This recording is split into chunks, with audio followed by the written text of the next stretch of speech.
May 19th, 6 o'clock, electronic participation. And the first up is adoption of the agenda.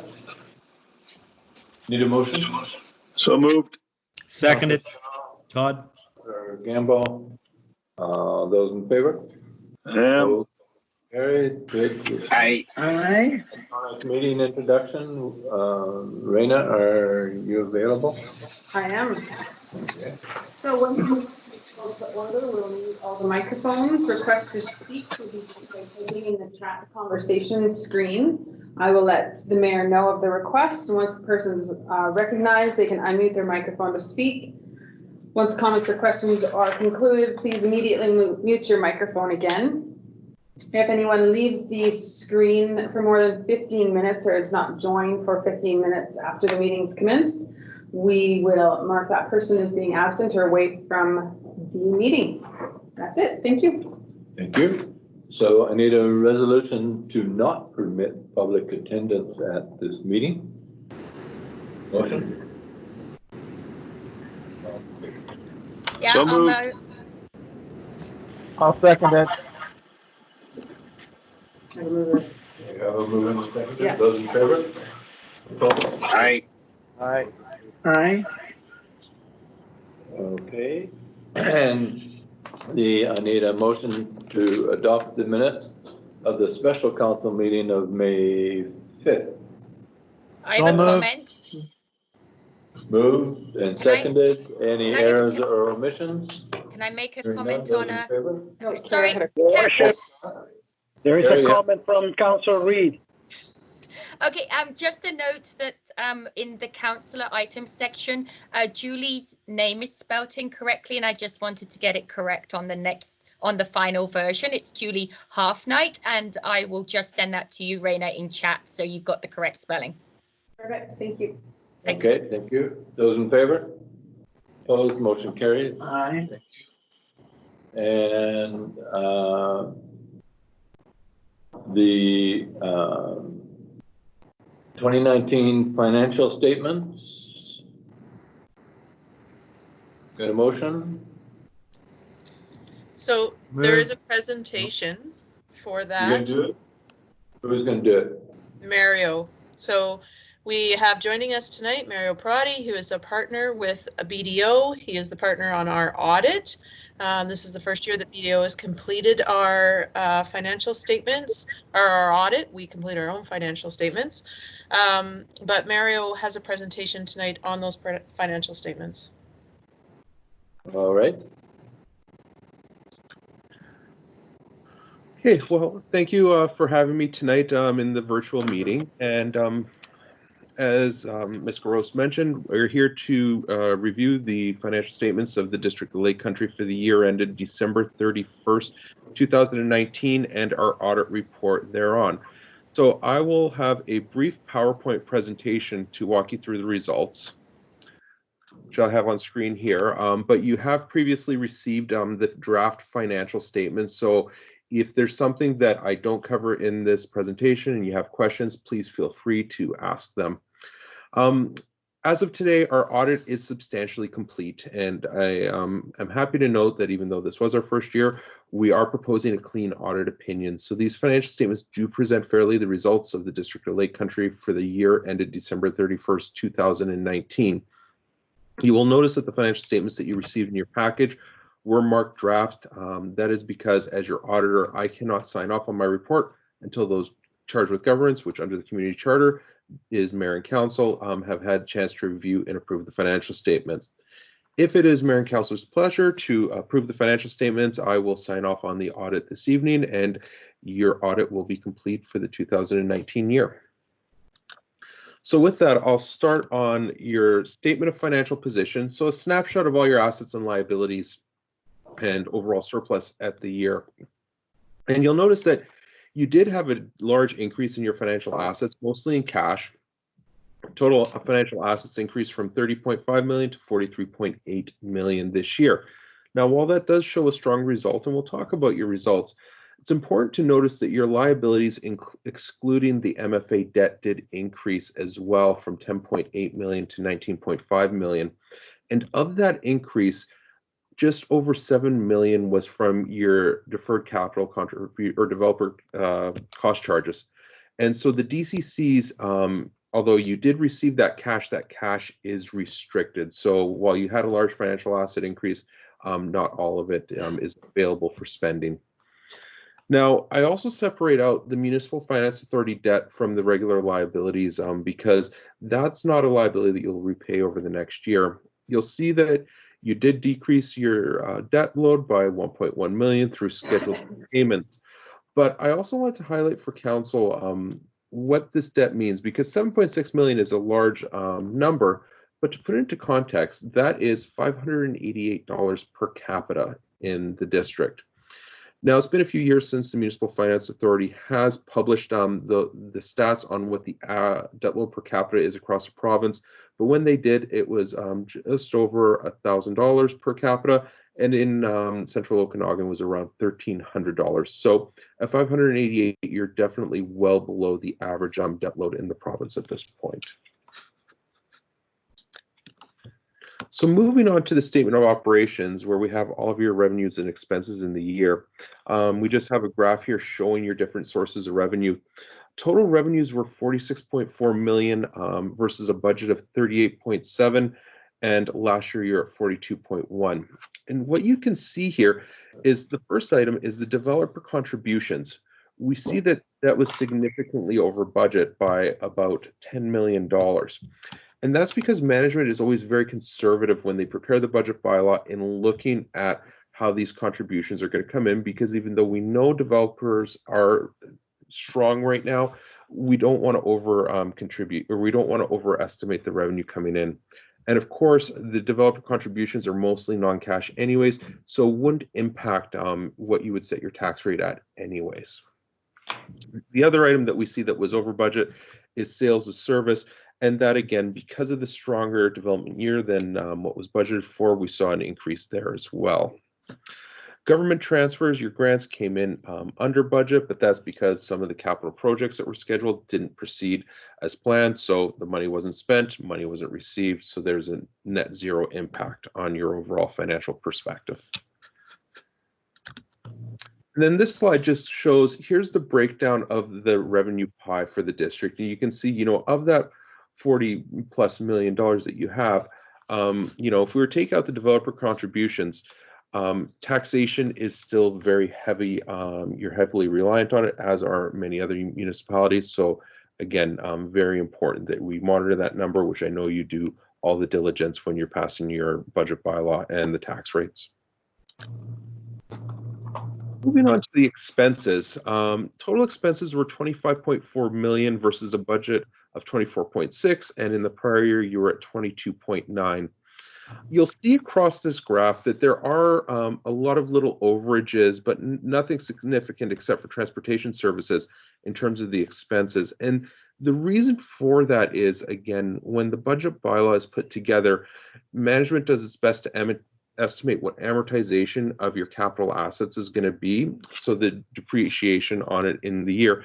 And it's very difficult to estimate what that number is going to come in at the end of the year, because depending on how developer contributions come in, that number can significantly fluctuate.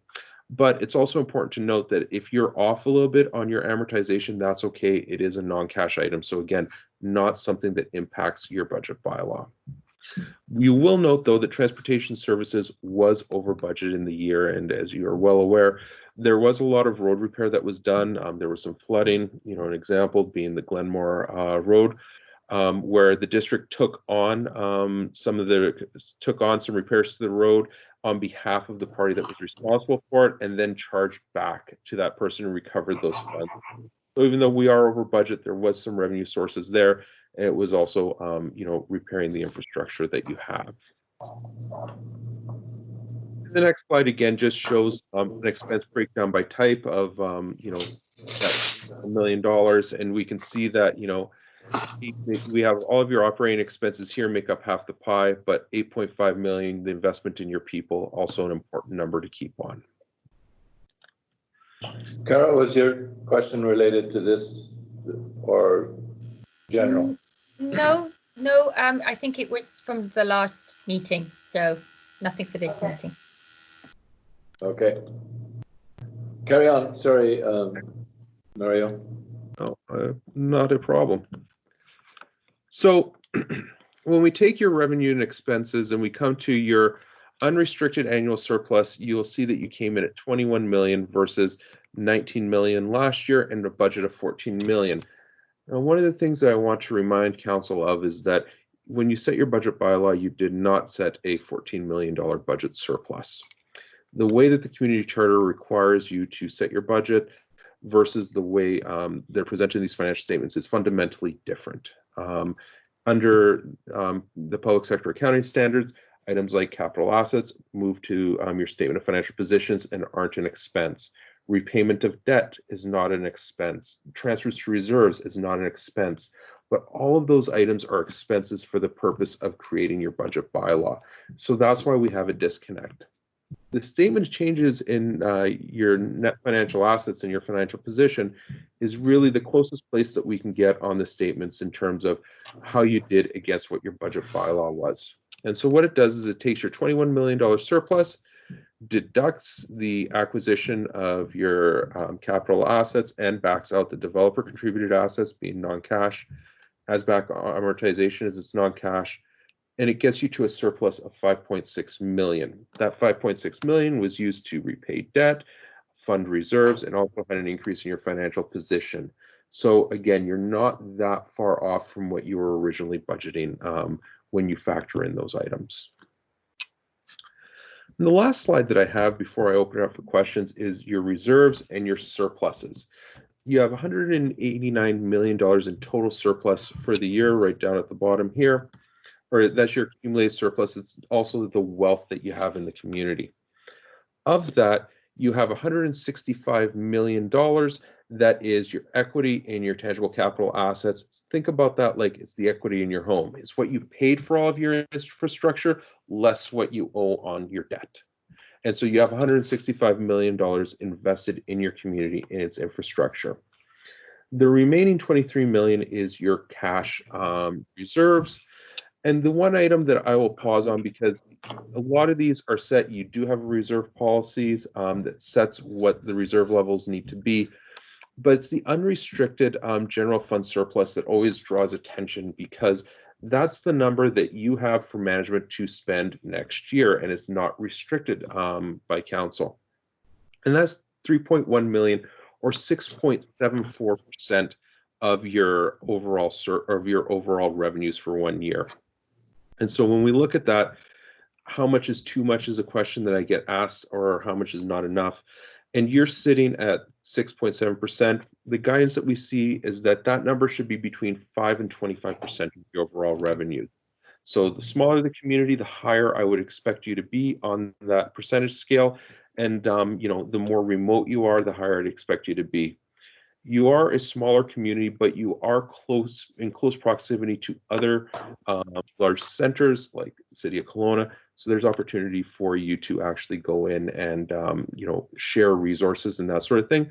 So I would expect you to be somewhere in the middle part of the range there. You are on the low end. It's not to say that you don't have a strong financial position, but something to know that if that number does grow, it's not something to be concerned about, especially in the current environment that we're in. So with that, I'd like to open it up for any questions that council has. All right, any questions now? Last kick at the... Yes, I put my hand up on the machine, but I guess it didn't come through. No, can't see it. We can see you now. You can put your hand up now. But, okay, there. Yeah. Question? The question was regarding the budget, and we did talk about transportation, but I did notice that Parks and Recreation was somewhat over budget as well. And I'm wondering if you or maybe Tanya could talk about that, if that's possible, just to give a little feedback on that. Yep, I can jump into that one. So through the mayor, the major reason for the overage in Parks and Recreation was related to amortization. because we received so many developer contributed assets in 2019, namely bench lands and a bunch of that infrastructure there was pickleball courts and tennis courts and things. We do take amortization on those items in the first year. It's usually half the amount for the normal amount. So the amortization ended up being significantly more than it was than we had budgeted for. That was probably the most significant change in the Parks and Rec. Over the prior year, there was the addition of the landscape construction technician, which wasn't budgeted in the prior years. So, but that was the majority of the increase in Parks and Recreation. So just further to that, so with that amortization, does that kind of encompass over the long term the operating costs of that additional parkland when we're looking at, is that part of what we're looking at when we amortize it? So the amortization isn't related to the operational costs or the replacement costs of that infrastructure. We use amortization as a non-cash item. If council will recall, we went through a bit of an exercise with the Parks and Recreation Master Plan where we looked at our infrastructure deficit and the shortfall that we had on our infrastructure there, and we started funding that in 2020. So that's what's actually related. That infrastructure deficit is what we use to fund future replacement of those assets. We don't fund our amortization. That would be an option. That's a different way of funding assets, would be funding your amortization. We choose to fund based on our master plans instead. So is it a kind of depreciation we're talking about? Amortization is, yeah, but Really? we don't fund it. It's a non-cash item. Mm-hmm. And yet parkland may appreciate. Absolutely. Land, we don't depreciate. Land, we don't have any amortization on the land. It's the infrastructure on the land that has the amortization. So like the tennis court, like the pickleball courts, those are the assets that we have. The improvements. Okay, that's great. Thanks very much. Thank you. Anybody else? Right, we need a motion to accept the financial report. I'll move it, Todd. I'll second it. Councillor Gamble, Councillor, who was it, McKenzie or Ireland? That's it. Any of the above. Those in favor? Aye. Aye. Aye. Opposed? None opposed, motion carried. Thank you very much, and thank you very much, Mario. Good report. Thank you for having me, and I'll excuse myself and let you enjoy the rest of the meeting. Thank you. We enjoy them all the time. Next up, District of Lake Country reopening plans. Yeah, thank you, Your Worship. We have distributed a memo last week regarding the reopening plan based on, the BC restart plan that was announced by the Premier of British Columbia. The memo is attached to the agenda as well for public information. As you recall, when we started all this, there was a resolution of council to close and cancel certain meetings and certain activities and facilities. So as part of this process, we would like to ask council again to pass a resolution that would help us reopen actually those facilities and hold the meetings that we had canceled before. So there is a motion or an option on the table that in accordance with the provincial restart plan for COVID-19 pandemic and further to council resolution that was approved on March the 20th, the municipal hall reopened to the public during normal operating hours, and we have done that result today. That's a regular council meeting and public hearing. Recommend in accordance with Ministerial Order 139. There is an echo. All right. Hold on. And then the municipal and or facilities program be restarted and reopened in accordance with the memo to mayor and council, which is attached to the report, contingent upon the provincial health officer and the WorkSafe requirements being complied with. In order to do that, we have a number of administrative policies and guidelines that were approved by me and that were issued by a number of staff members. Specifically, we have a number of them that were actually put together by Sarah Goodwin, who's our health and safety coordinator. So having said that, the motion is before council for consideration. And if there are any questions, which there may be, we have a number of directors that can help us with getting something. Any questions? Mover and seconder? Actually, I have a question. Kara had a question? It's Todd. And Todd? So, Alberto, if this goes ahead, then you're talking about the next meeting in June will actually be in the district office like normal? So Raina has the answer for that. So we, myself together with IT, sorry, there's a lot of, is everyone hearing that? Yeah. Okay. If you everybody mutes, it takes away some of the static.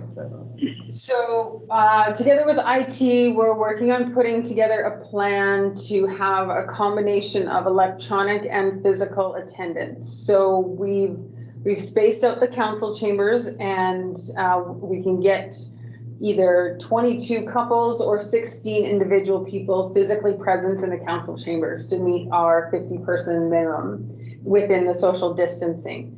In addition to that, we're working on a telephone conference call ability so that people will be able to call a phone number. They'll wait in a queue and we'll get their name and information where then they'll be connected into the system, and everyone attending electronically will be able to hear them so they can participate that way. We'll also be live streaming the council meetings. So everyone in the public will be able to see them live, not a recorded version.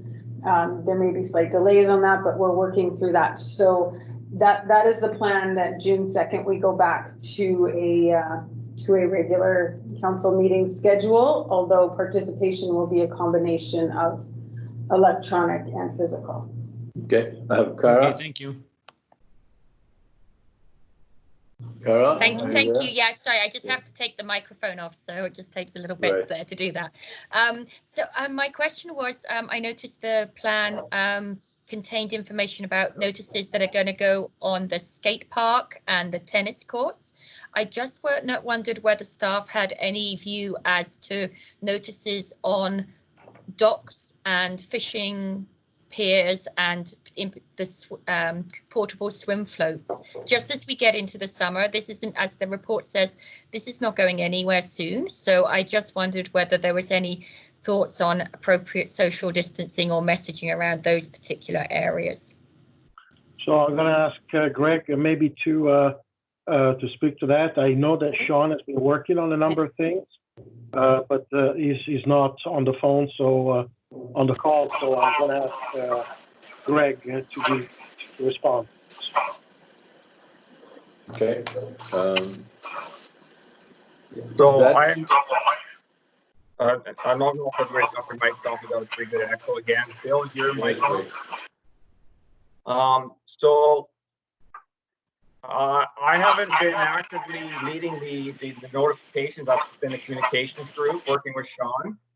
But we aren't actively going out and signing everything that we could possibly sign. I think we're really basing this on the messaging that's coming out from the province. That's saying maintaining your social distancing. Interesting, this weekend we opened up the pickleball and tennis and everything else, and Sean did report people were using it very responsibly, very appropriately. I think big part of the messaging, we are expecting that people will do so, and if we're having problems with inappropriate use, Bondi Beach incidents, I think everybody might remember. We'll have no choice but to go in there and probably close facilities at that point. But I'm pretty sure people are aware of what they should be doing. And I'm not sure that we need signage to remind them at all these facilities to do it. Now, we are definitely signing things that are closed, like playgrounds right now and these types of things. But outside of that, we're not actually going out. There's just so much to sign. Thank you. Blair? I think Bill, I'm not sure. If I Bill- had a comment. Are you looking for me, James? I thought I had Blair. Nick. Anyway, I wrote I have a comment and nobody answered me yet. I wanted to go back to what Rena was saying about the June 2nd council meeting. And I wanted to let her know that the youth counselors that work at Woodsdale General Store are very interested in coming back at least for one more meeting. If it's possible to invite them to sit in the gallery, maybe that would be a thought. Absolutely, yes, thank you, good point. Okay, I have Penny.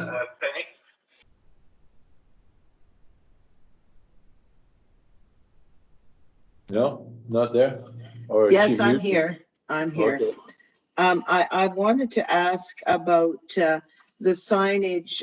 I did go on the rail trail on Mother's Day, and the signage was very easy to miss. There were so many people on the rail trail, and to be honest, I think the only people I recognized were Karen Miller. So I suspect quite a few people were from out of the area.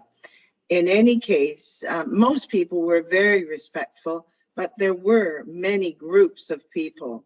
And I found it made it very stressful for the users because there was really a lot of question as to how good the social distancing was. I think that the signage is extremely small and easy to miss. I don't know if it's a solution, but when you get that many users, we really need to address that. Penny, we can't hear you. You can't hear me? I can. Oh, Easy. yes. I can hear you, Penny. Good. Yeah. I'm speaking up too. You're muted. Anyways, you know, that I noticed.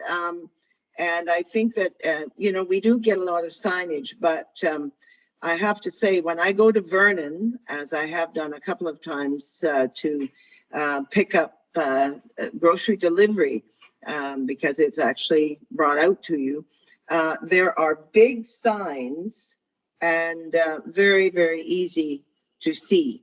And not to say that we have to do that everywhere, but on, you know, in the place where it is really important and when there are a lot of people using the space, I would hope that we ensure that the signage is certainly not to be missed.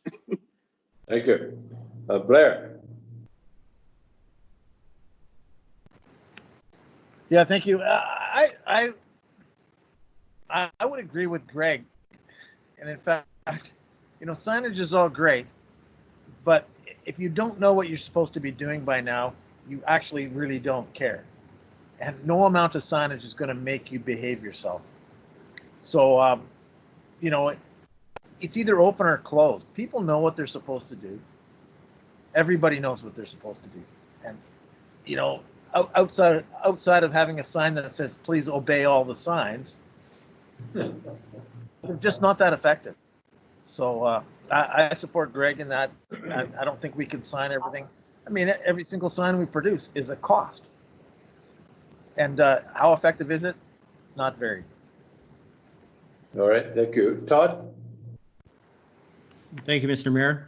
I just wanted to also comment that the Vernon had all their boat launches closed down, and a lot of traffic that we were getting was from that direction.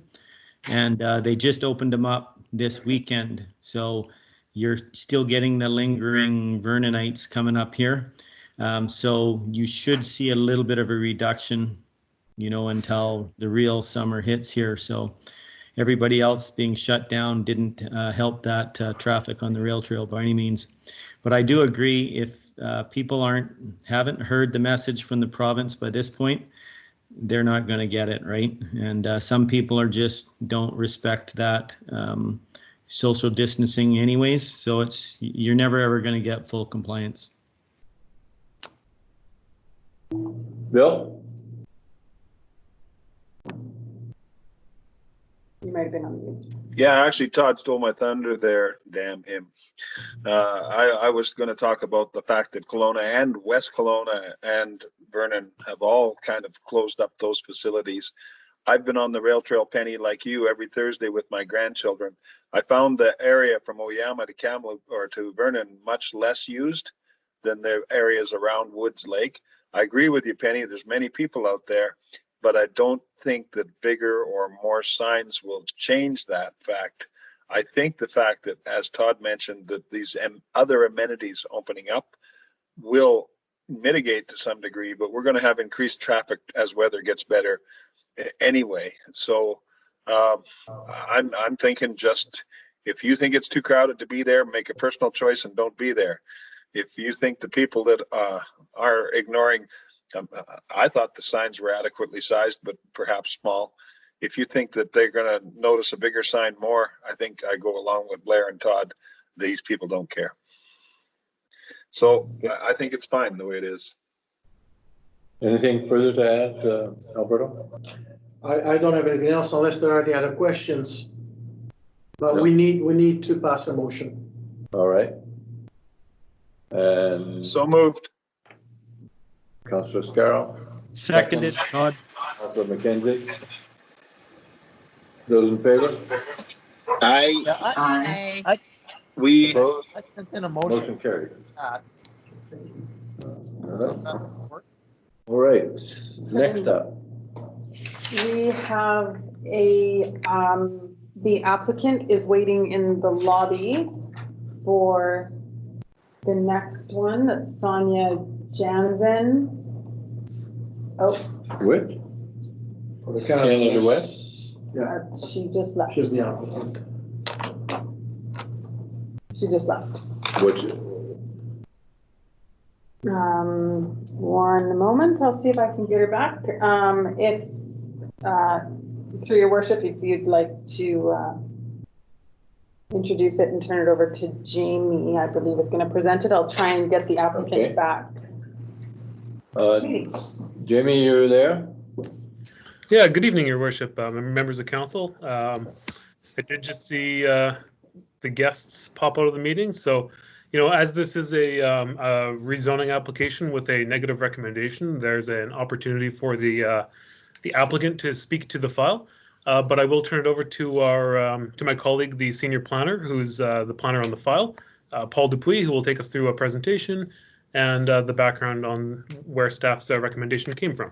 So I'll just pass over to Paul right now, and we'll see. I'll do some fancy camera work here. Hello, everyone. Good evening.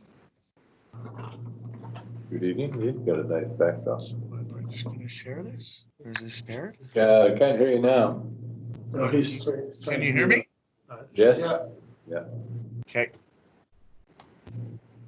We're just loading up the presentation. I think if you go click on there. And are we good? Can you see the screen, Your Worship? Yes, we can. Okay, great. So just bring it up for to start going through the presentation. Okay.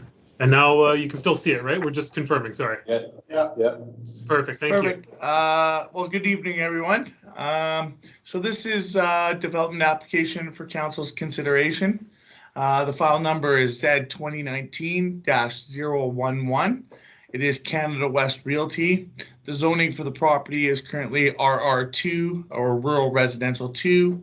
It does have an OCP designation of urban residential and parkland conservation. The meeting, obviously today is the meeting date. The civic address for the property is 8850 Okanagan Center Road West. And this is the subject this evening is a zoning amendment to rezone the property, and that would be done under Amendment Bylaw 1118/2020. So some key considerations in rezoning would include things such as a site concept plan, development potential, such as density and the trade-offs associated with that density, alignment with our official community plan, the timing of any proposal. So as an example, our OCP is a 20-year land use plan. So when is the right time for these lands to develop, even though there may be support? Potential land use conflicts and what those may look like for any particular development proposal. Things such as where our infrastructure is and our asset management.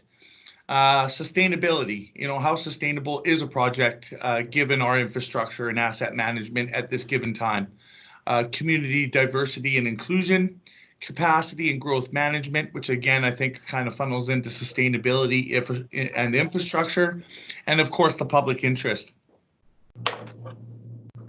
The location of the property is at the corner of Macubra and Okanagan Centre Road West. You can see there the subject property is shown. Maybe I can just use my cursor here. Subject property, it is 3.18 hectares or equivalent to 7.85 acres. This is an air photo of the lot. This may actually look somewhat different today. Our understanding is there has been some tree removal at the site, but this gives you an idea of what the site has looked like in the past. This is our zoning and OCP designation. As you can see here, it has an OCP designation for future of urban residential, which would support the rezoning request. And probably even more important to note is this little corner in here for parkland development into the future. So this is the conceptual lot layout that the applicant has provided to us. It is for 38 lots, and I can't stress enough that at this point, this is exactly what it says, conceptual. This hasn't been vetted by our engineering team or the approving officer at this point, but if this rezoning was to move forward, that would become part of the forthcoming development processes. Again, I like to always kind of share the Google Earth renderings. You can see Heritage Court to the left there, and this would tie in with that neighborhood if it was to move forward. So recently in our new OCP, instead of being an identified growth area, we've now coined it the urban containment boundary. And as you can see, the subject property is well within that urban containment boundary. This just kind of gives an idea of the Macubra area structure plan and what that vision is for the future. So you can see there the area outlined in red is the plateau area. And the plan projection actually has projections for up to 2,800 units in this area. Again, I think this proposal highlights the question when, not if, but when this may be appropriate. And you can see that this is one of the key properties with servicing that's close to Okanagan Centre Road West. This is just a slide just to show that currently there is sewer and water at the property line. You can see water all the way up Macubra here, and then sewer is along Okanagan Centre Road and down into Heritage Drive area. So the applicant is proposing to rezone the land from RR2 to Rural Residential 2 to RU1 Single Family Housing to support a future subdivision of 38 lots.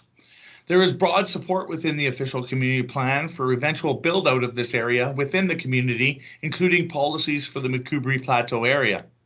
The district has limitations regarding sewer capacity, and this amounts to the fact that we've just recently identified that there's 1,100 single-family equivalent units left on our sewage capacity treatment plan, which has led to discussions regarding where that capacity would be better service future growth within our community. Staff has noted that such capacity may be better reserved for key growth areas currently being developed within the community, and these areas include the Woodsdale area as an example, and the Main Street Bottomwood Lake Road corridors. These are just examples. But they are more in line with infill development, and more than likely have to do with more multifamily type projects as opposed to single family housing. Staff is considering forwarding amendments to council in relation to prioritizing key growth areas within the urban containment boundary of the OCP. And this would be to be clearer to, since the OCP is an outward facing document to the public, including developers and realtors, that if we continue to prioritize growth in certain areas within the urban containment boundary, that in the future we may wish to be a lot clearer about that, as it's just better information for the public. A key strategic question for council, and I've alluded to this throughout the presentation, is it the right time for this type of development in the Macubra Plateau area? Given recent information and discussions, it is staff's preferred option to council that the zoning bylaw amendment not be read and that the file be closed. And of course, we've provided an alternative option. Option B of the staff report notes that only first reading, so that staff can liaise with the applicant regarding the park that does not meet the official community plan. Maybe I'll elaborate here. If council in the report notes that the parkland area that they've dedicated actually doesn't match up with our OCP. So staff has identified that, and if council were to wish to go with option B, that's something we would have to discuss with the applicant. Staff has also required a restrictive covenant for tree protection for the site prior to adoption. And the reason for this was that in the first application, that was something that council was very strong on, that they wanted to see a restrictive covenant. So staff made sure to layer that into the alternate recommendation. This is for council's information. I'm not going to belabor this. Long story short is RU1 single family housing zones are quite a bit smaller than what is existing under the RR2 rural residential, including a smaller minimum lot width, smaller minimum lot depth, including increases in site coverage. So long story short, what we would be looking at here is an increase in density for the area. These are just some site photos. This, on the left, you can see taken on Okanagan Center Road facing south. And on the right, taken on Macubra Road facing north. Again, taken on Heritage Drive facing east. That particular picture on the left is more than likely where one of the road connections would eventually come through, as shown on the conceptual plan. But again, our engineers haven't had a chance to take a look at that. And on the right hand is taken on Okanagan Center Road facing south. I think it's very clear that currently this particular site is well vegetated and is very natural in its appearance currently. So the options for consideration is the preferred staff option, as noted earlier, that the zoning bylaw amendment not be read a first time and that the file be closed. And then option B, the zoning bylaw amendment be read a first time and that prior to final adoption of the zoning amendment bylaw, a section 219 restrictive covenant, no build, no disturb, be registered on the land title to provide buffering and support tree retention within that neighborhood. Thank you, Your Worship. Well, thank you. And Councillor Scarrow had a question or comment. I didn't know if I was first or not. I thought that Kara was ahead of me. I think I'm ahead of you, actually. I deferred to Councillor Gamble. Didn't have any other name but yours, Bill. Well, okay, I was a little further back. I think you were out of the room, Mr. Mayor. Yeah. Anyway, anyways, Bill, you got. Am I allowed to go ahead? No, he says I got the floor. Sorry, Penny, okay. I got to step on your toes. That's fine. Anyway, I remember many discussions with council on this particular development proposal. And as our Director of Municipal Services there pointed out, we've had discussions about this with trees. We've had discussions about this particular development about densities. Now, everything that the developer wants to do is conformed or is within our urban containment guidelines and within our OCP. I'm questioning whether or not the OCP says what we want as a council, because we've talked about this. I know Councillor Gamble and I have talked about this so many times. And when I was down there today, I looked at the Heritage subdivision, the first phase, the phase one, This is beautiful. It incorporates an awful lot of nature and an awful lot of trees.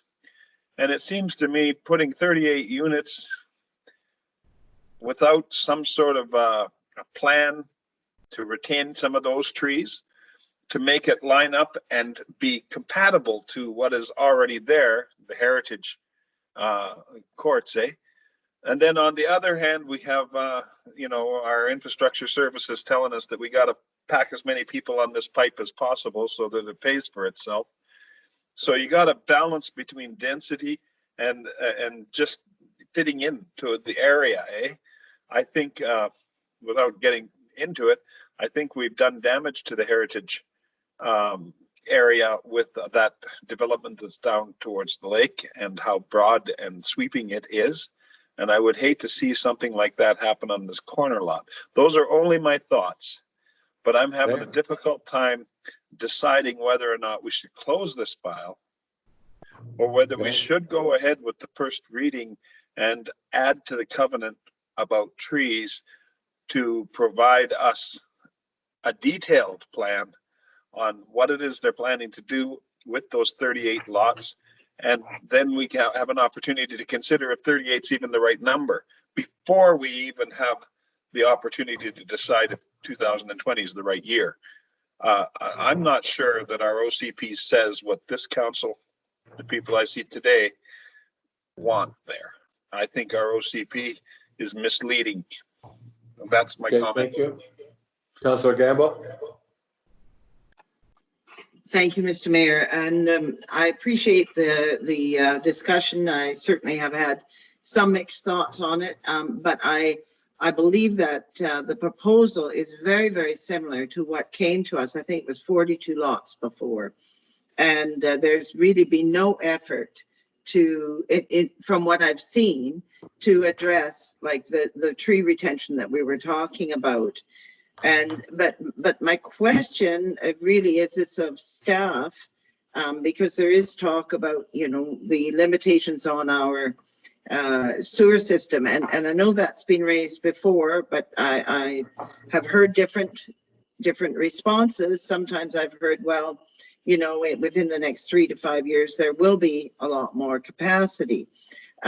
Right now we have a large development going on in the Lakestone area.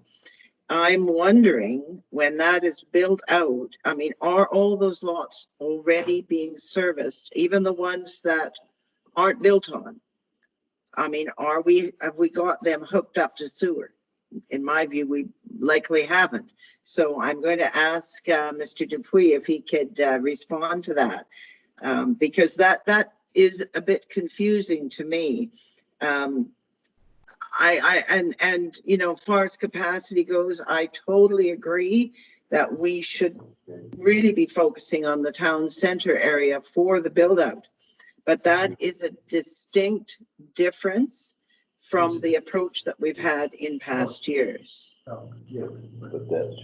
Sorry, Your Worship, maybe this would be more for Director of Infrastructure Services, Greg Buckles. Sure. I believe that he's dealing with the infrastructure issues on the sanitary sewer wastewater side of things, and the issue of capacity was raised by him. I know that Director McEwen has also been working on that, but maybe Greg should be the first one to explain the dynamics of this. Just to clarify a couple of things, the previous application from this applicant was for 40 units. So there's only a variation of 2 units on this application, which is not extremely changed. It's not much different from before. If you recall the last council meeting that we had on the previous application, the council had requested that the density be lowered to actually 20 units, not from the 40 originally proposed. And at that point, there were some issues with infrastructure as well. So the applicant decided to close the file at that time. They came back with this proposal. I just want to clarify that. Thank you. Councillor Ireland. No. Oh, no, sorry. Greg, you there? Yes, I am. Thank you, Your Worship. So I think there's a couple of things we need to consider here when we look at the capacity. First off, there's, so Lakestone's a really good example.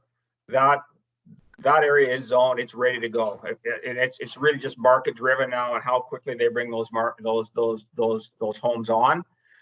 And so they have approval to use capacity at the plant.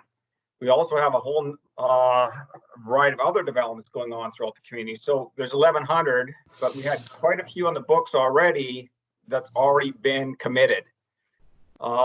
We are definitely working towards trying to get a solution in place in the short term because we've got these immediate pressures in front of us to meet these demands. And the challenges with doing that are twofold. One, we need to build $20 million worth of infrastructure at the plant, including an outfall in Okanagan Lake, which we don't have permission yet from MOE, and it's uncertain whether we're even going to be able to get that in a timely fashion. So there's quite a bit of risk around, are we going to be able to accommodate the capacity at the plant? And when we run into that, if we run into a capacity issue, at that point, we probably are facing not an issue of whether or not we're going to approve development, it's whether or not we're going to actually assign building permits. So somebody may have bought a lot and now can't build their house on it or something. So that is not a position we want to be in. So we believe from a staff perspective, it's probably prudent to reserve the capacity that we do have remaining, in very strategic areas, the multifamily, the housing that's very important for aging in place, and some of the other things that council's has identified as strategic priority for developing out Main Street. And so that's the rationale behind it. We are very concerned around being able to meet these capacity excess in the short term. So yeah, it is definitely a challenge facing our community. Thank you. Councillor Ireland. Yeah, thank you, Mr. Mayor. I'd just like to refer to some of Councillor Gamble's comments. I agree with Councillor Gamble. And Greg, I think that we should be focusing our efforts in the central area. And let's not forget, one of the big discussions that we had about this in the past wasn't just the sewer capacity, but it's also the Glenmore Road, Okanagan Center Road West intersection. We've done lots of work and we've been trying to get there, but we're nowhere near getting an answer. And in this new economy, who knows? We're talking about $30 or $40 million to actually upgrade that. And, maybe that didn't seem far away 6 months ago, but I think it sounds pretty far away right now. So, we've got sewer capacity issues. We've got a road capacity issue. We've got, a project that's come back. We asked for more tree retention and larger lot sizes. I still don't agree with staff on the capacity in that area. However, that's what we asked for, and we've gotten 2 more houses removed from a list of 40 to 38. I don't think that that's substantial enough. I don't think that any more major development in this area without an upgrade to the road is a doable thing. That infrastructure is not catching up. It's beyond our control to fix it. We might be able to find some solutions, but really that's in the province's handbasket, and they've got a few more other things to worry about. So I would definitely support staff's recommendation on this one. Thank you. Councillor McKenzie. Thank you, Mr. Mayor. I'd like to echo Councillor Ireland's comments as well. I know we talked long about this one, and 40 units, 38 units, that's too many for that area in my mind. You go around the corner there and you look at the second stage of that, and when you can reach out and touch 2 houses with your one hand and the other hand on them, that's not that does nothing for me, and that is not really a Lake Country thing in my mind. So I'm not really a fan of that 38. I'd like to see it reduced if something goes in there, when it will go in there. But I do believe right now is not the right time for that, and especially not at 38 units. So I would not be in support of that as well. Okay, thank you very much. And Councillor Reid. Thank you, Mr. Mayor. Again, I echo the comments that have already been raised, and I have a couple of extra points. One, Greg, thank you for, Penny, thank you for raising the sewer capacity. And I wonder whether at some point for the next reports, we could get details of the actual committed amount out of that 1,000, so we know exactly where we are. So we have the capacity, and then we have the committed capacity, and then what's left is going to be, we could look at assigning to the priority areas, but it would be useful numbers to have. The other points that I would like to raise on, and they touched in the report, is the sense of nodal development. I know that's always been a driving principle in terms of how we want to develop. We want to develop and I'll have the infrastructure that people, residents, are going to use within a reasonable distance, so we're reducing the reliance on the cars, so parks and shops and things like that. And this seems to be stuck out there very much on a limb, and difficult to then get to Main Street, given Councillor Arden's comments, particularly in light of the strategic shift that we're looking to make towards mobility. This doesn't seem to deliver on that aspect of where we want to go. So I would bring it back to Councillor Scarrow's first point is this delivering what the OCP and the community want? Time has moved on, and I feel that the community is looking for development, but development that's sympathetic to the environment, not taking out trees, providing walking paths, something that's more integrated than perhaps we've seen in other developments near that area. So it's disappointing to me that the applicant didn't come back, having appreciated what the previous council directed in terms of tree preservation, and bringing a proposal that perhaps is more in line with that vision. So I would support the recommendation from staff. Okay, thank you very much. And we have a policy of, with a negative recommendation from staff, the applicant gets to to speak to council, and the applicant is available here. I have Blair to speak again, but everybody's been around at once. I'd like to hear from the applicant, and then we can have a second go around. Is that all right, Blair? All right. You wait for hear from the applicant, and then. Well, yeah, I just had to unmute. Yeah, of course, no problem. Okay. All right. Can we get the applicant to join the meeting? Sonia, can you hear us?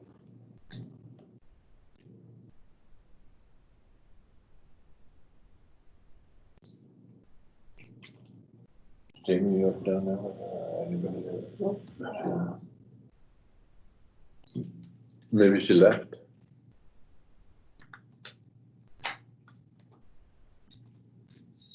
On mute. I can see Sonia in the meeting. Yeah. Yeah, can you unmute her? I can't. You can't.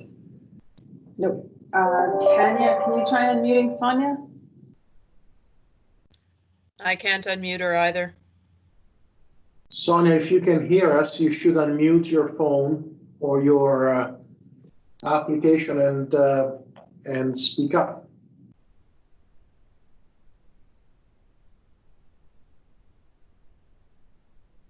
Is she within shouting distance? No, she's not, she's unfortunately. Where is she? At her home, probably.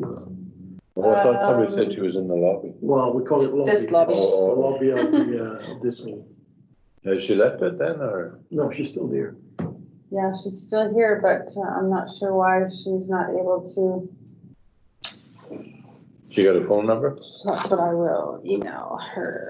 Is she, it's because she's a guest, maybe if we made her a participant or a presenter, she would be able to speak. I did make her an Oh. attendee.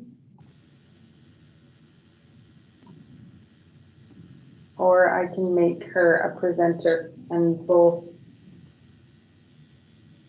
Ah. But it's still muting. Yep, I can't unmute. Okay, I will email her. Maybe in the meantime, we can go with Blair. See what he has to say. You have to call him. Are you there, Blair? Blair?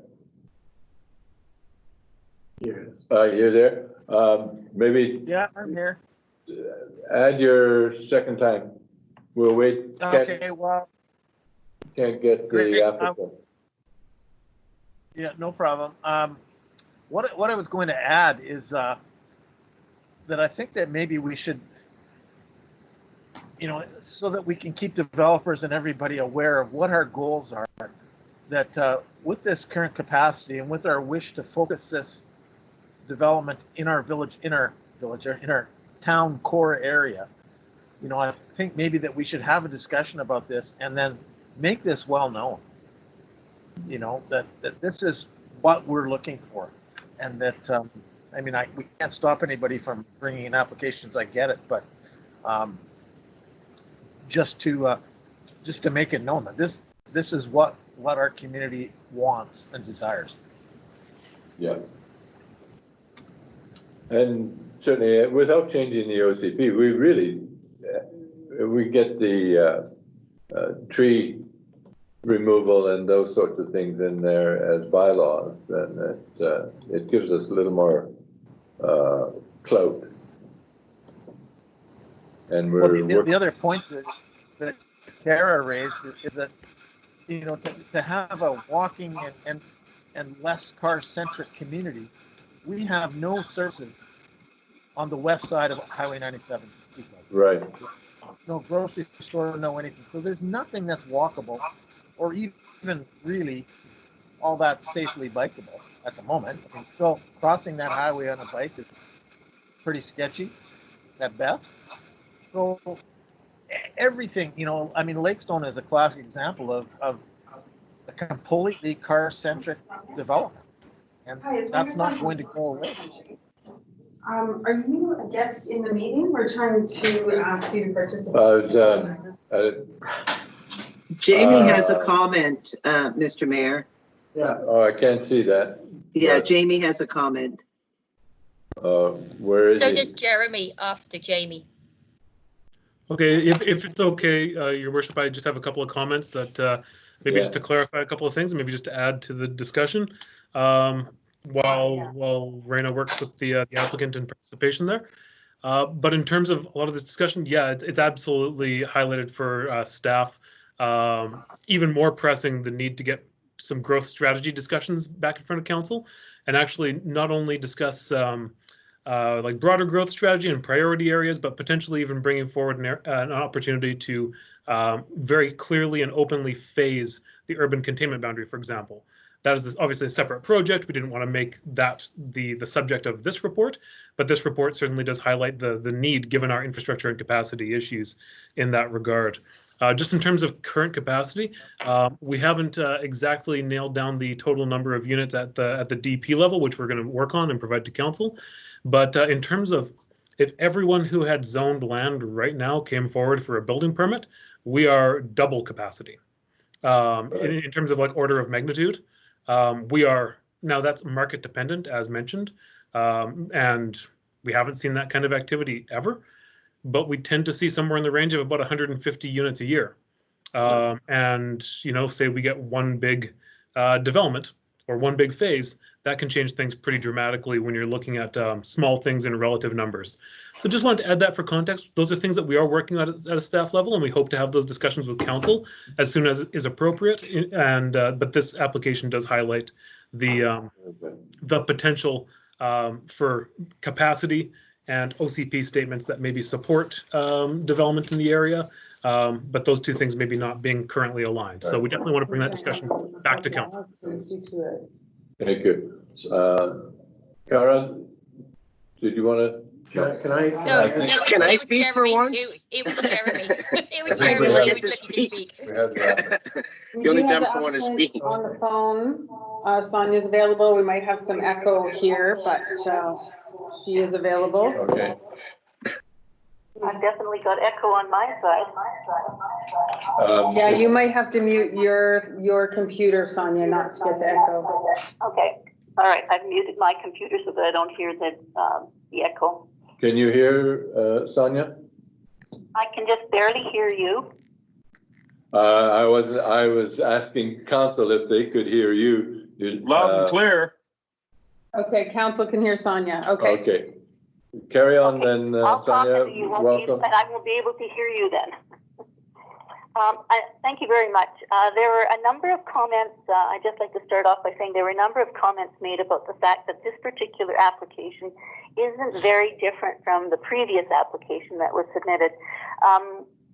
Part of the difficulty seems to be we were told to just submit the rezoning application, and we did not have the opportunity, or we were advised not to submit anything with respect to the development permit applications that may be necessary for this type of development, such as tree retention or a landscape plan or an environmental monitoring plan.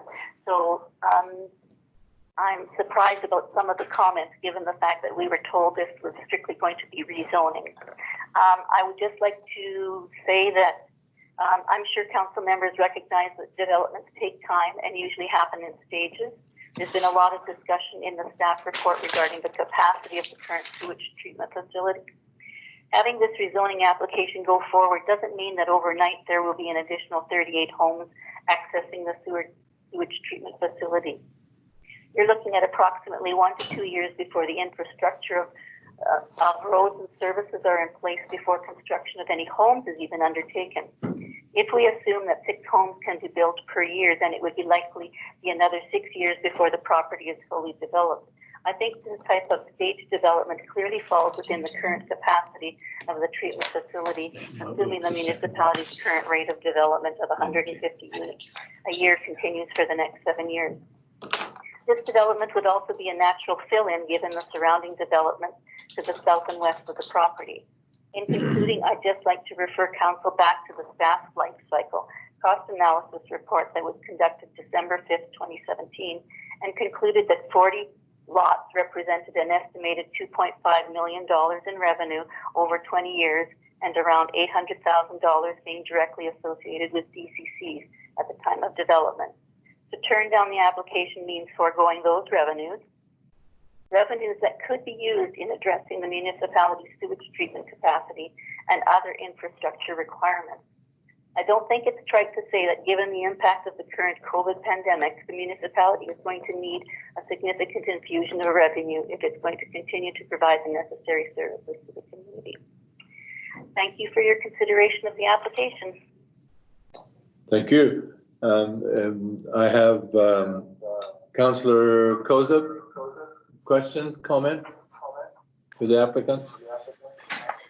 Thank you, Mr. Mayor. So the comments go back just a little bit, but one of the things that Kara said was that was kind of alluding to the fact of, is there any sort of information? And my belief, I can ask Greg this, I guess, is that weren't we shown, I was trying to look for it in the background here in the PowerPoint presentations, but if I'm not mistaken, in one of our strategy sessions, Greg showed us a graph and it showed kind of a straight line, and then it showed another line that if our development increases the way it goes, that we'll reach capacity before we would like to. I found the one from February 25th that showed the graph, but that wasn't the one, but there is a graph that shows, and that's why I don't agree with this one either. If it falls outside of what we've already kind of apportioned for, well, we're going to have to wait until we get our $9 million grant, whenever that may come, hopefully one day, and improve our system before we can look at any of these add-ons to what's already been put in. Thank you. Jamie, you want to comment?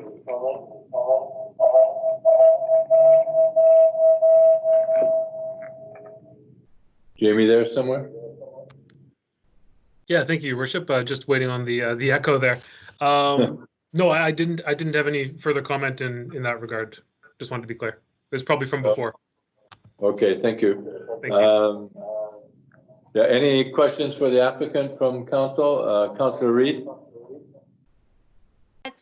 I had just a comment kind of, and it touches on what the applicant said. Thank you very much, Sonia, for being here. And you're, I think, our first applicant that we've had via this teleconference mechanism. So thank you for bearing with us on that. And you kind of brought up the subject that got me thinking is the, you know, you expressed it in terms of a value to the district in the sense of the potential impact of COVID-19 on the district's finances and revenue sources and how this could be of value to that. But I would also, it got me thinking about the value proposition, and where I would come from is when we're talking about any development, and I'm not picking on this development in general, but what is the value proposition to the community? And I think we touched on it in terms of prioritizing the Main Street areas, but we talked about multifamilies and single family homes, single person homes, and making them affordable. And I know that's been very much a focus of this council and some of the proposals that we've seen. So I think in any development, we are right to assess the value of it, but it's not just a monetary value. It's what is the value? What does that bring to our community and the mix of people that we have in our community and where we want that community to go? And so I can see this development, but I don't think, for me, it's not speaking to that value proposition in terms of our mix of community at the moment and where those needs are. Good, thank you. Anybody else?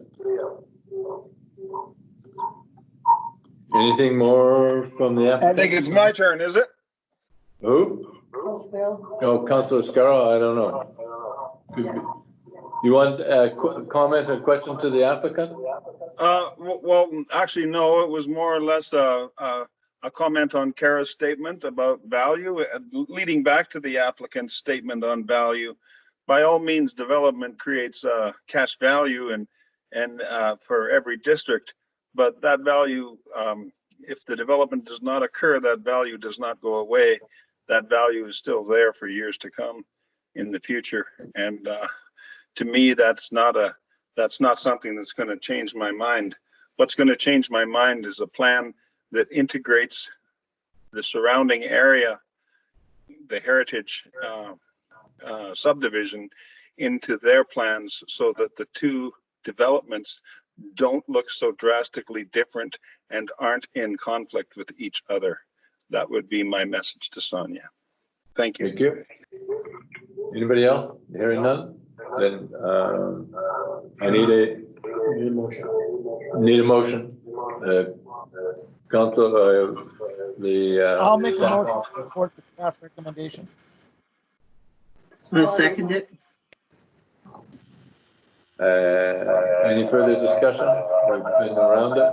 Those in favor? Yeah. Aye. Any opposed? None opposed, motion carries. Thank you. Boy, oh boy, turn it off, you guys. Sonia, I'm gonna have to hang up because of the feedback. Todd is offline. How come? Computer issue. Is he back? Todd's back. Okay. All right. Next up is the public-private access. Cars Landing. Thank you, Mr. Mayor. Can you hear me? Oh, yeah, barely. Speak into your microphone. Can you hear me? I'm speaking into the mic. Yeah, that's okay, good. perfect. Thank you. Good to see you, Mayor and Council. I have a static picture on mine. My computer decides to freeze the camera, so you have to look at the race that my beard is racing my head to see who has more hair, and I'm pretty sure the beard's winning right now. So I just want to provide opportunity here to discuss with Council.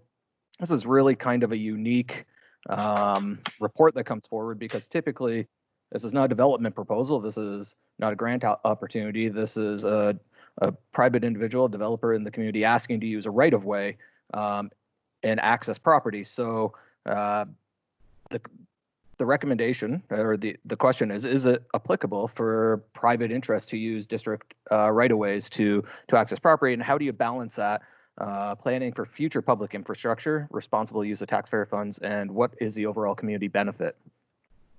So as I said, the applicant requested to build an access road to properties addressed 14824 and 14838 Cars Landing Road. The access road is proposed to be built within the district right-of-way.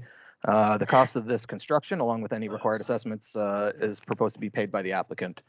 As per Councillor Reid's email this afternoon, I will put up on my screen the crudest drawing overlay on a GIS that you'll ever see, but hopefully it tells you the what it is and where it's going to go. So I will first put that up there and see if I can share my screen on this.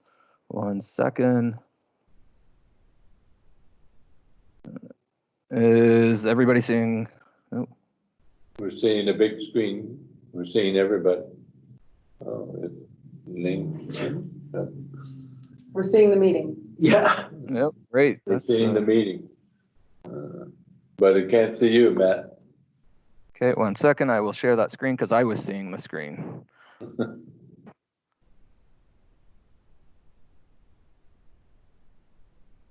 Access.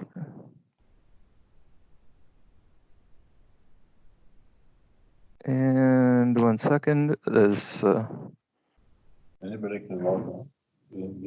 No, No, she's. Elaine was invited for the next item, Oh. but I don't know if we're gonna be able to unmute her either. We couldn't unmute Sonia, We'll see.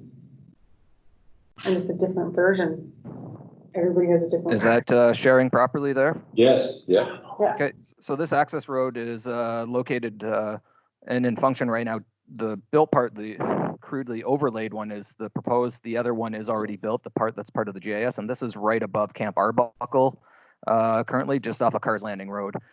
I put it just as Cars Landing Road because there's no real address on this thing. It's a right of way. It's is what it is.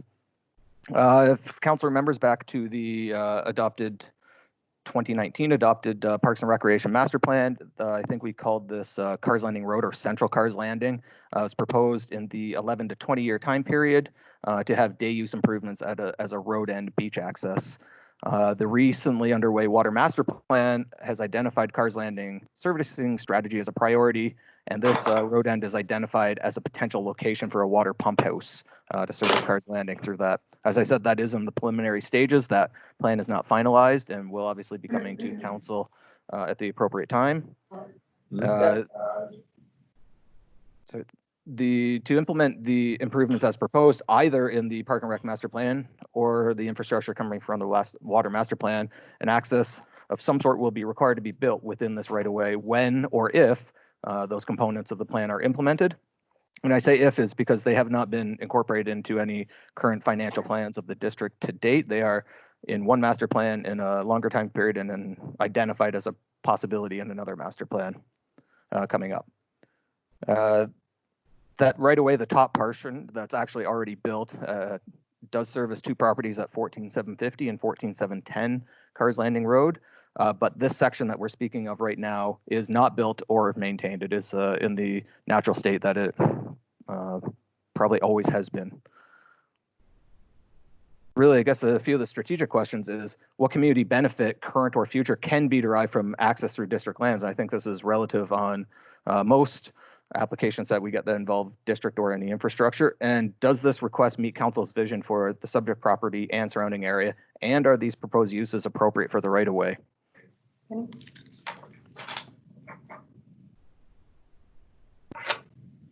In terms of this, what we would require to have happen, as is stated in the resolution, is an environmental assessment be completed prior to any issuance and that the appropriate permit approval process be followed. And I say that recognizing that this is not a typical application where we have a rezoning, we have a procedures bylaw in terms of how we address it. So there's, at this point, encroachment possibility in terms of a short-term use, recognizing the district in terms of either public infrastructure or in terms of water pump house or public access to the water would have a vested interest in maintaining this in the longer term. That timeline is undetermined at this point. So that's why I put that as the appropriate permit approval process, not just a specific one.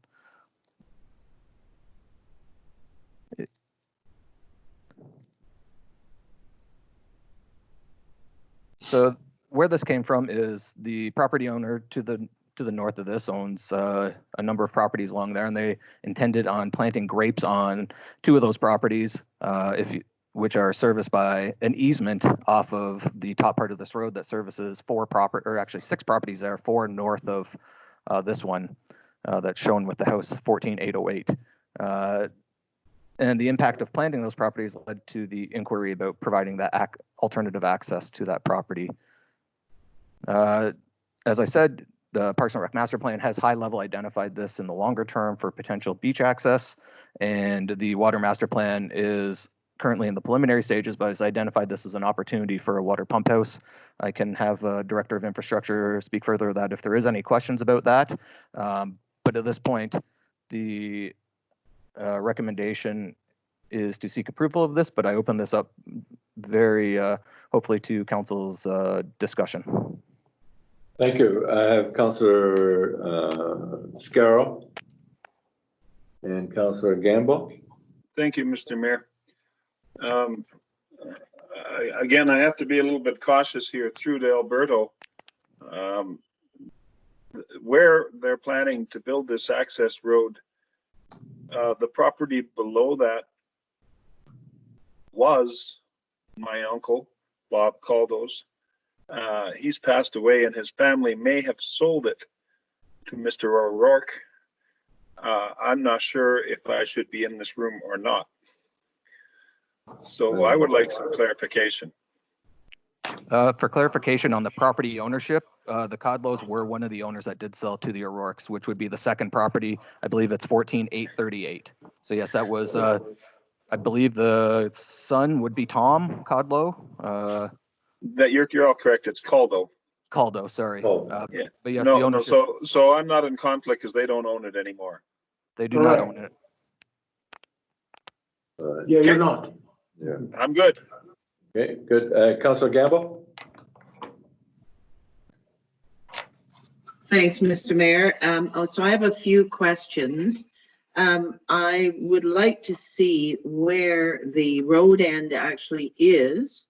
I looked at the drawing that was sent after the other information, and I found it really difficult to kind of understand sort of where it was, what area it was connecting. I drove down there today and saw a great deal of earth moving. 3 huge earth movers were basically resculpturing the hillside there.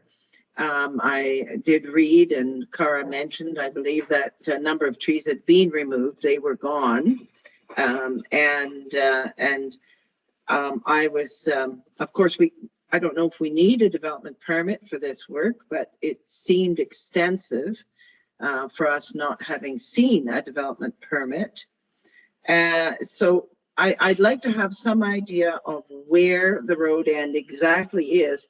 I did walk down.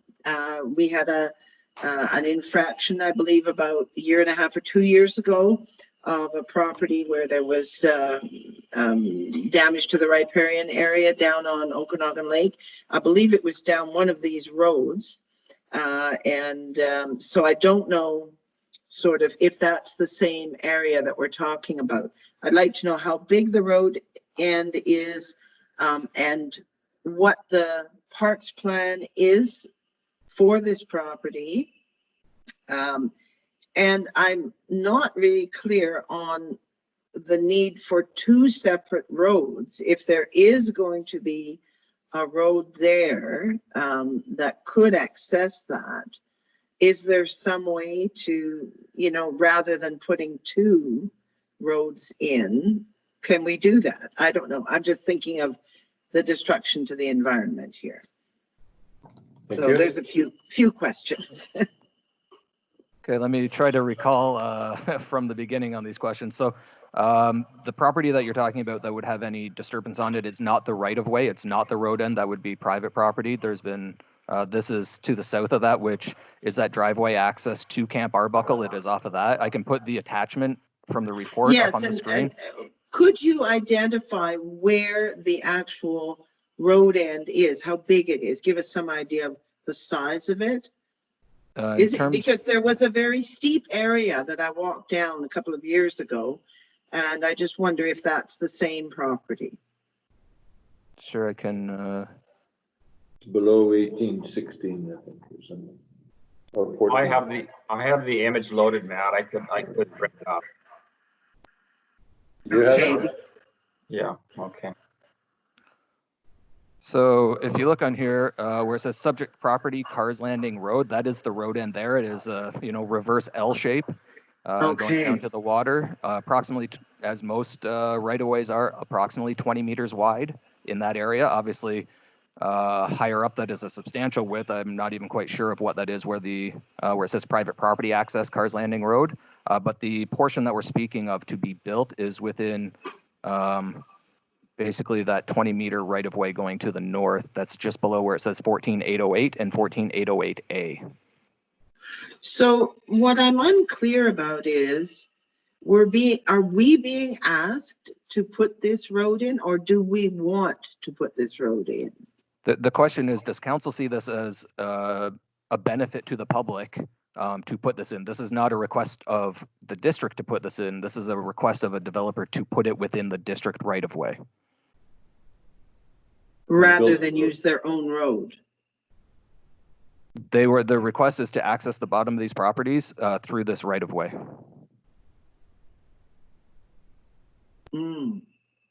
Because, I mean, I'm just looking, and from the diagram that you sent, and I don't know how wide that would be, but most roads are 60 feet wide.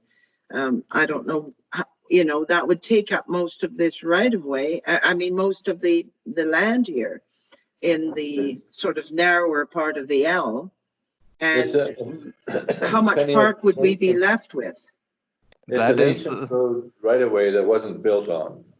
And the access to the beach is, instead of 33 feet, it's a 66-foot beach access on a 33-foot road. So that's that L shape there. But it hasn't been built and isn't being built, but it could be built as a benefit to the area if we don't have to spend the money.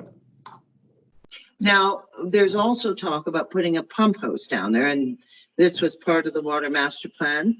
Right. And I'm just wondering if we did do that, how much of that 66-foot width would it take? And, what would we have left? Yeah, and that's to be perfectly honest, Councillor Gamble, that's the essential question of this request is the public benefit, is it beneficial to the district even to review this request on the approval? That's the intent of this. In terms of the water master plan, it has not been proved out where that should go, and there is concerns. How do you balance public access in terms of waterfront with the pump house there, with a road built? So that is a part of this discussion that council needs to have when we're looking at future uses in reality, but we're also looking at having part of that project built in terms of the access. So it is a very good question, and it's one council will have to identify on where those balances of approval lie with impact and the net benefit or lack thereof. I will just express the opinion that I would like more of a public process.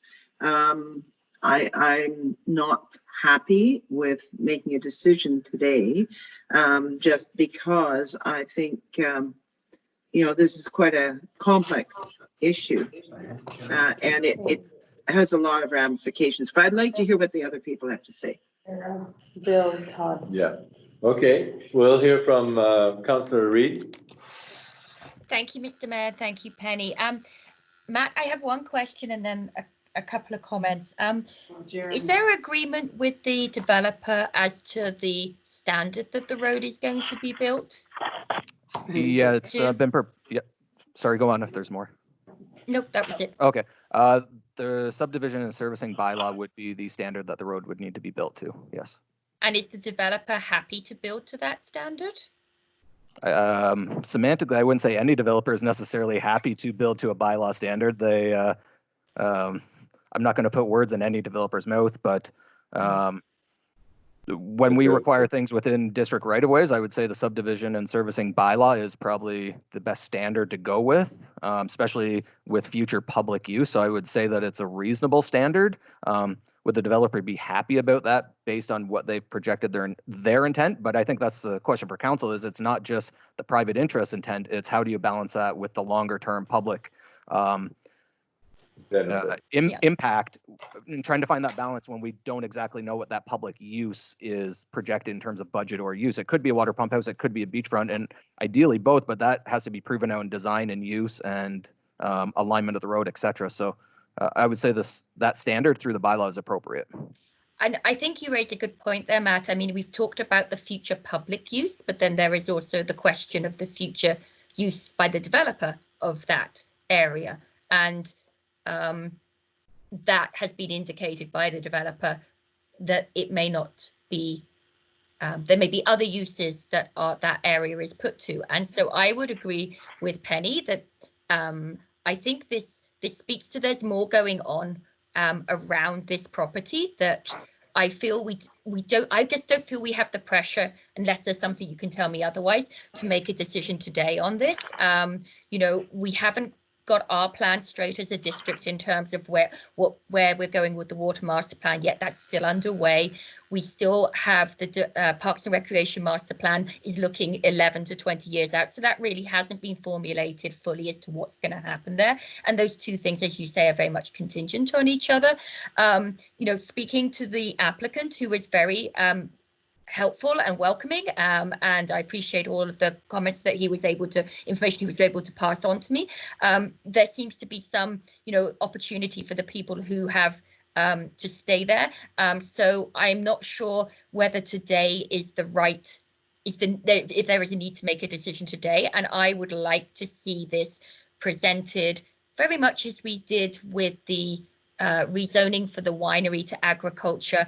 And it looks like there's going to be some potential development rezoning proposals around this area. But the whole thing coming as a package so that we see the clarity of what's happening in that area. And as Penny alluded to, that would then give an opportunity for public feedback, positive and negative, as all these things are.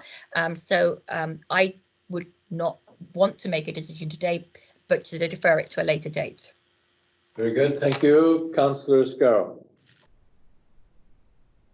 Yeah, thank you for your time, sir. So I've been intimate with this property my whole life, and my uncle has made me aware of the right-of-way and asked me very loudly never to speak about it or bring it up, hoping maybe the district had forgot about it. For one thing, James, I want to know, I see the yellow line going along the beachfront from Camp Arbuckle to my uncle's old place. Is that like a gable beach road end that runs along the face of the lake? I can speak to that, Mr. Mayor, if you'd like. Yeah. No, that is not. The road end is perpendicular, and it is the 66 feet, 20.5 meters. The rest of that is based on survey, and it is not identified in any documentation or anywhere as any sort of road end. Okay, my point to both Kara and Councillor Gamble is even the property owner for the last 40 years didn't really know where this right-of-way was and wasn't too concerned about finding it because obviously it's completely away from everybody and has never been accessed by any public that I've ever known of.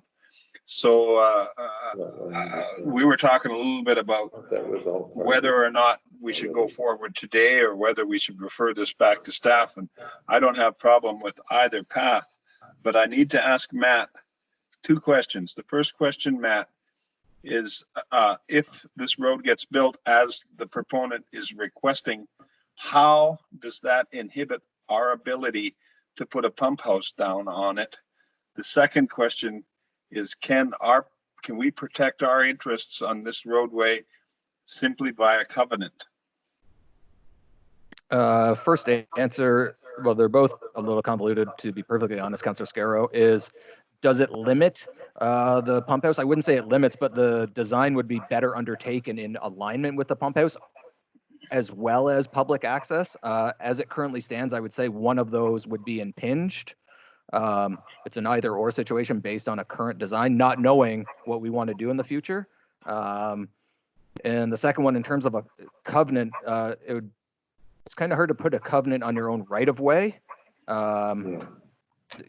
It's just not something that is legally, there's no title here to put a covenant No, I was on. talking about a covenant on their right of way to access our right of way. Oh, in terms of like special conditions of a permit on how to access, or is this Yeah. on construction? Well, I'm a little confused. Like, it seems to me they're going to build a road down to the water. And it seems to me that that road could be accessed by the public. Am I wrong? You are not wrong on that, no. So that's a benefit to the public, and that's the balance we're looking for. The question that seems to be out there is whether or not in 15 or 20 years we're going to have to put a pump house there or somewhere else, and whether or not the road would go to the right place to access that pump house. Well, it seems to me that we should be able to figure that out without too big of a problem. I'm not completely opposed with going forward with this, and Councillor Reid has mentioned that other uses for this property are likely to come forward. I agree with her completely. This property isn't for growing grapes. There's going to be something nice, and I'm sure he has plans. And if I had that property, I'd have plans too. But thanks, Bill. There you go. I got to move on to Councillor McKenzie. Thank you, Mr. Mayor. I agree with Councillor Scarrow. It would be really nice to know if that where that pump house would go, because I think we only stand to gain access to the water and gain access to that pump house down there. So I would think that that would be a good thing if we knew that. I do agree that there might be something else going on as well, but anytime we get a chance for somebody else to build a road and help us with our infrastructure while giving access to the lake there, I think those are both good. So it would be nice to come up with something. It's just a matter of are we rushing it at this point? So it would be kind of nice to get a little more input. Okay, thank you. And Councillor Koza. Thank you, Mr. Mayor. Yeah, I just wanted to include my comments with everyone else and say, yeah, it just seems like it's being streamlined along too fast. And just want to make sure if we're going to do it, we do it properly. And in some of the reports I'd read that unless I'm mistaken, that the Cars Landing water might interconnect with the rest of the water system. So that would nullify any water pumping station down there. So then we do go ahead and go through all this process, and then we don't get a water pumping station, but then I guess we could have a little swimming hole. But it's just what the future development of O'Rourke's for that area will be as well is the other glaring question too. But at this point, I'd like to just hold off on it and wait and see. All right, thank you. Councillor Ireland.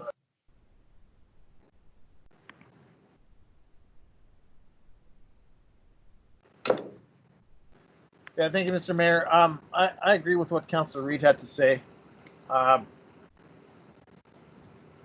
don't see us approving a road when we don't know what we're going to get at the end. So, I think Matt said it pretty clearly that, yes, if we're going to have a pumping station down there, it'd be better to be able to integrate it with the road. If we're going to have a beach down there, it'd be better to integrate it with the road. And God knows I would dearly love to use someone else's money to provide Cars Landing residents with another beach area, and well, all of Lake Country residents with another beach area. But with an overall, there's a bigger overall plan for that area, and I think we need to see what that is. This road is going to involve massive cuts. Huge retaining. That's pretty ugly from the water. And to Councillor Gamble's earlier points when she was talking about a road that she walked down, well, that road is at a house that's just to the north of there. that we were assured was not going to be a road, down to a pumping station that feeds the vineyard, and is now a paved road all the way down to the water. And we were told that that's not what that was going to be. So, you know, we're gonna have two roads down to the water in one neighborhood. You know, if nothing else, with no storm, you know, that one road that already exists has no way of collecting stormwater. So everything that runs down that road, because it's a hard surface, unpermeable, runs straight into the lake. So I think that we should defer this till we can see the plan for that area. Okay, thank you. And I have Councillor Reid.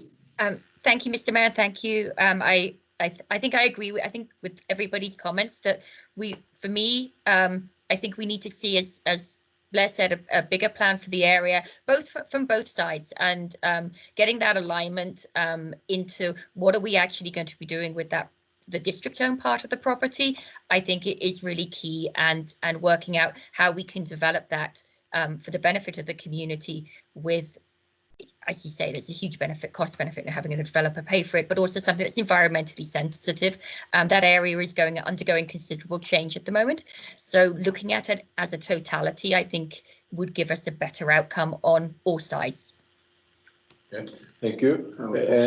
I have a possible resolution. Yeah. Hearing that everyone wants to defer this, I'm thinking that a resolution may be that the request to build the road be deferred until such time when plans are clarified both from the district and the proponent regarding the area. Yeah. I would move that. I had Councillor Gamble. You had a comment? Yes, I was going to second it. I was just going to suggest that we defer it to get detail on the potential location of the pump house, the park, and other potential uses for the area. So I think Alberto has basically said that, and several others so I fully agree, and I would be prepared to second this. And I would, and thank you, I'll take that resolution, and as part of discussion, I think my understanding, and Councillor Scarrow may know better, there is more to that road right of way in terms of road allowance that might be district property, and there should be some kind of survey that shows us exactly what property is ours and what is private. So that part of the planning, that should be included in that. Anyway, any further discussion? No? Those in favor? Defer? Aye. Aye. Aye. Opposed? Can I just add a comment at the end here? Which? He wants to say something. Who? Blair. Oh, sorry, Councillor Arnold? Yeah, the votes happen. I'm good with that. There's a substantial amount of work going on there. As the other councillors, I visited there today as well, and I visited it every day for the last 3 weeks. So I don't know how we can protect our right of way. You know, just want to make sure that when we say that we're not going to do this until such a thing happens, that right of way is protected from that work, because, you know, it's pretty extensive. Mr. Baker? Way we can do that. So, Mr. Mayor? Yes. Yeah, it's Bill here. Go ahead, Councillor Scarrow. Go ahead. I think you nailed it when you said that there's an awful lot more road allowance there than what we know of. Yes. My uncle was very concerned about an awful lot of road allowance. And now that the cousins have sold it, perhaps Matt or someone could contact the Caldos and get some original drawings or blueprints of some sort, because I believe there is more there than what we have been talking about, 25 meters. Mm-hmm. Okay. And might be pertinent. Very much so. Your Worship, I think that Jamie and Matt will look into this, because obviously there are a number of works that are being done, and as you've seen from the emails that were sent, we have some concerns about some of the movement on some of the properties. So Jamie, trees cut down, trees and earth movement and so on. So definitely there are some issues that need to be addressed with the landowner there, and Jamie's already addressing those, and Matt will convey that message to Mr. O'Rourke. Good. All right. And that's council's resolution anyway, is to defer for better planning and comprehensive and public input as well. All right. That's done. Yep. Councilor items. Yep. Nope. There's one more item. Is there? Oh, community hall capital. Yeah, sorry. I had that somewhere. Elaine and Bonnie, if you can hear me, are you able to unmute your microphones? Yes, I am. This is Bonnie. Oh, Bonnie is. Great. Elaine, are you able to? I'm trying. There we go. We can hear you. Excellent. Thank you. Well, that worked. Didn't for the Yeah. last one, but it's good to hear. Okay. That's good. So I can introduce. Yes. Okay, thank you, Mr. Mayor. So we have an application from the Okanagan Center Community Hall, and Bonnie Schlosser and Elaine Gibbons have joined us to answer any questions from council. So the request is for $15,000 to upgrade the stage foundation. And the recommendation for staff is for $10,000 of that to be approved. Council has a $15,000 available in their budget for Community Hall Capital Grant. Okanagan Center Hall was the only hall that applied for it this year. Winfield Memorial Hall and Oyama were both asked if they would like to submit an application, and neither did. So that is the application before council, and Bonnie and Elaine are available if council has any questions. Thank you. Any questions? Councilors? Yeah. Yeah, I could ask you guys, Bonnie and Elaine, why didn't you ask for more? Then we would have trimmed the more back to where you actually want it. We did. I don't know why the recommendation is for $10,000, but we've invested good money into that facility. And I don't know how Councillor Ireland would agree with it, but I would like to invest good money in finishing it off. And if $15,000 is what needed, I don't think it would break the bank for us to go that far. But I would be interested to hear what other councillors have to say. That's option B. Yeah. As you're moving. No, I'm going to let Blair talk about it. Oh, Councillor, I have Councillor Reid next on the list. There we go. Thank you very much. Thank you, Mr. Mayor. I just wanted to say thank you to Bonnie and to Elaine for the financials that you provided and the clarity that was able to give to us. I really appreciate being able to see that level of detail and the level of management and oversight that goes into running the community centre, on top of keeping it going on a day-to-day basis for social events and weddings. I do hear, Bill. I am cognizant that we are in a COVID-19 environment. Equally, I'm cognizant that some of those, I think when the reflooring was done, the bid was a certain amount and the actual final costs came in under the original amount. So maybe this will happen in this case. And I would certainly be supportive of the 10,000. And maybe at the end of the financial year, if there's been no other claim on the 5,000 that's remaining in that community hall budget, then that might be an option to award it to the Okanagan Centre Hall to make up the full amount. Okay, thank you. I have Tanya next, and from our Chief Financial Officer and Deputy Admin. Just following up, actually, it's probably pretty close to what Councillor Reid said. We do try to hold a little bit back in that account in the event that there's an emergency in one of the other halls, or even in the even in that hall, if there was a water break, like a water line break or something, and they couldn't cover their deductible or anything like that. We try to hold some money back in case of an emergency. I would support what Councillor Reid has suggested, though, that if those funds hadn't been used by the end of the year, that they could be awarded that way by resolution of council. Thank you. And I have Councillor Ireland. Thank you, Mr. Mayor. Well, obviously, I'm biased towards this hall, being in my neighborhood and knowing the sweat equity that the board members and everybody that is there puts in. I mean, they don't just ask for money; they put a lot of work into it, and it's not just a little bit of work; it's a lot of work.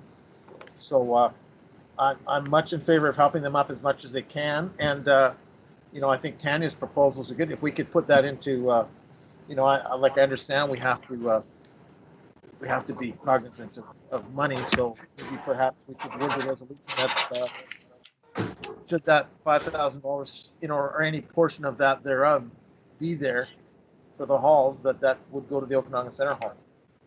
Okay, I'll hear from Elaine. Oh, thank you. I just, Bonnie, you can correct me, but did we not apply for 15,000? Thought that was what the grant application was for. Yes, it was. I think Councillor Scarrow was saying. So, yeah.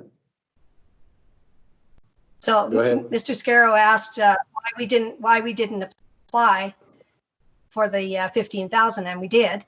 And we did that on the basis that as of March 31st, that was the cutoff for grant applications. And our understanding was that if there were no other applications for up to March 31st, which I believe there weren't, that you know, there wouldn't be any holdback. But we actually ended up having to do a bit more work than we planned,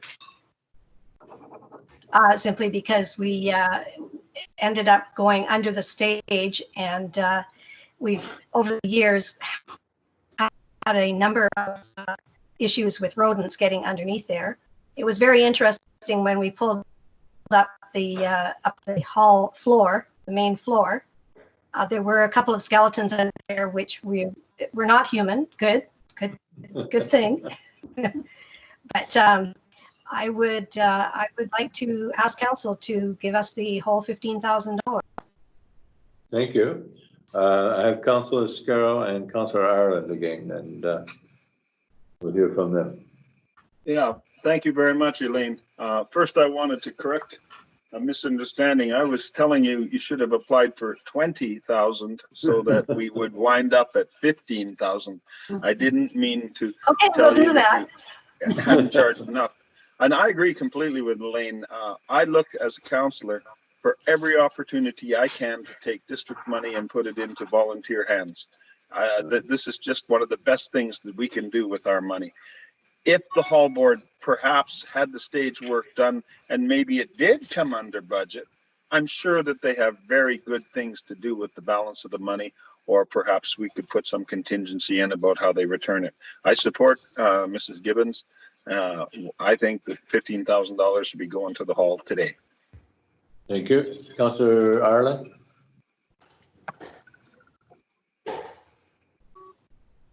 You're mute. Can't hear you. There you go. Just didn't want to unmute there for a second. Yeah. Look, I do agree with Councillor Scarrow, and in retrospect, thinking about it, I mean, the Okanagan Center Hall has been tremendously good at fundraising over the last few years, but the opportunities to do it right now are zero.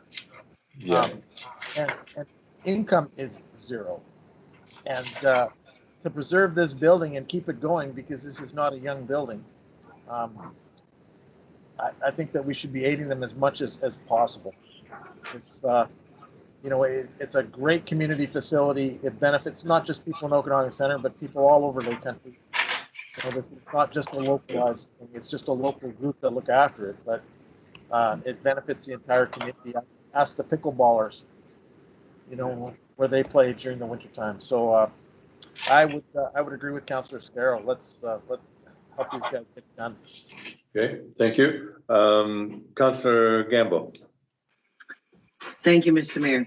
I support this at $15,000. I think that this is needed down at Okanagan Center Hall.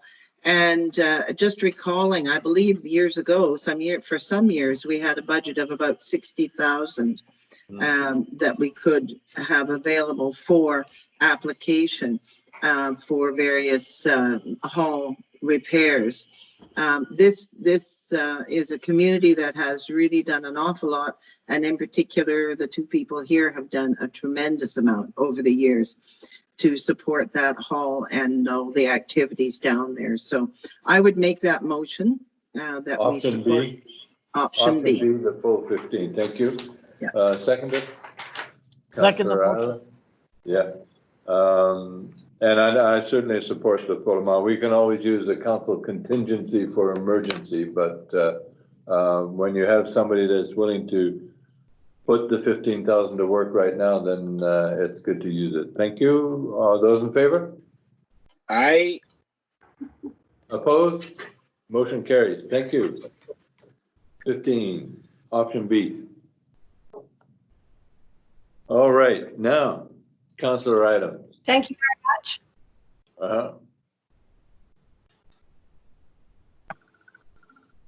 You've left the meeting. No.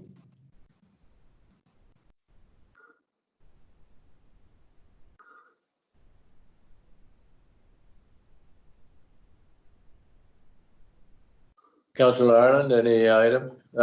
Anybody has any items, put them up, put your hand up on I see Councillor Reid, Councillor Scarrow. Yeah, this is the part where I have trouble keeping up with everybody. Okay. So. I'll go slow. Thank you, Mr. Mayor. Just an announcement that the district has put together a survey for the public to respond on the Coral Beach Park playground renovation. It is available on the district website through the Let's Talk button. And it is open until the 7th of June. The Cars Landing Community Association are putting up notices on the notice boards around the community, and also they are arranging for a newsletter to go out with that information. The council staff were very proactive and let property owners know who are adjacent to the trail. Sorry, another point is there's also activity happening on the Coral Beach and Mackie Road Trail, and the staff have let property owners know that there is activity happening there this week. So there'll be a survey on that, looking at the renovations to that trail, and there is going to be a community consultation process out there. And also the final one is, if anybody has an opportunity to walk that trail from Mackie Road to Coral Beach, there will be lots of art on the trail. One of our local children is painting stones with the most beautiful pictures, and she's leaving them on the trail to warm everybody's hearts and keep their spirits up during this period of isolation. So I just want to say she knows who she is. Thank you very much. Thank you. Councillor Scarrow. Yeah, thank you guys for listening to me. My little transit report for the week. The transit buses will be starting to load from the front door again on June the 1st, and will be resuming the $2.50 fare for those who have $2.50. The rest, of course, can ride for free anyway. There is some concern amongst the drivers about whether or not BC Transit will have any kind of protection for us. And the load limits, which is important to us, are going to remain no more than 14 on a bus that used to be able to carry 60.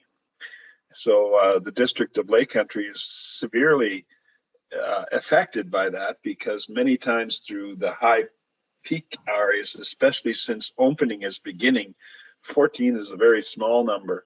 and buses will be having to put up buses full. And on top of that, we are going to maintain the summer service schedule, which means even fewer buses. So, and that's how BC Transit and the communities have decided to ride it out until August. So any input I could deliver for you, but that's their plan. June 1st, back to fares, 14 limit stays throughout the summer. And on the little buses, the community buses, the limit is 6. Used to be 18. Thank you. Okay, thank you. Anybody else? Councillor Gamble has a question. Benny or Councillor Gamble? Councillor? Yes, I wanted to ask about the library opening. Will that be opening? That's one of the questions that I have. I'm not So sure. I don't know if staff can comment on that. Yep. So the last information that we received from the library was that they will be opening up to what they call curbside service on June the 2nd, which means that you can reserve books and then drive up and the librarian will drop them outside the door, or you can pick up a package outside the door with your books in it. And then from there, they're going to look at how they can open and restrict numbers and things like that. But their first plan of opening is with the curbside service. June 2nd. Thanks very much. That's great. I know there are people who would be interested in that. So, and wish everybody well while I'm on the speaker here, and be patient as we move to a little more open community again. Thank goodness. Thank you. Councillor Ireland. Actually, Councillor Mackenzie was before me. I had you before him, so. Okay, well, I'll go. You can go. I got him written down. You go. Well, I got you. I with Okanagan Lake returning to high water, we're certainly looking forward to our new dock coming to Okanagan Center. So we hope that's fairly soon. Haven't seen a barge coming down the lake yet, but let's hope so. And you know, we certainly didn't see the long weekend traffic down here at the beaches. I mean, admittedly, the weather wasn't all that great, but and I'd also like to commend youth. The only real sort of COVID problem people that have been in our community are around the mayor's age. Certainly not in the youth age. The youth have been great and very responsible. So kudos to Lake Country Youth, and maybe some of their seniors could learn something from them. Possibly. Thank you. Councillor Mackenzie. Who's that guy? Thank you, Mr. Mayor. Oyama was still busy this weekend. It still remains the jewel of the Okanagan. So I would suggest in regards to our channel and our dredging thing, you know, one of my big concerns is when the water was low and watching boats go through there, they really stir up the mud, and that goes straight out into Cal Lake, which is where our water intake is. So I would suggest, you know, I don't know if I have to put a motion forward or if we need to discuss it more, that we look at maybe funding some kind of something there to just add, you know, that to it as far as water quality, because I know quite a few houses are on that one. And we did have that nice boat study on how that is stirring up those fine particles. So Matt Vader might want to comment on this. He seemed to be a little bit in the know on that. So that would be one thing I would be interested in how my fellow councillors felt about a small budget item to address that and take a look at that, because it's definitely something that I see is going to be in a little bit of an issue. And now that high water is there, that Tween Lakes there has about 12 inches left before water is going onto their land again.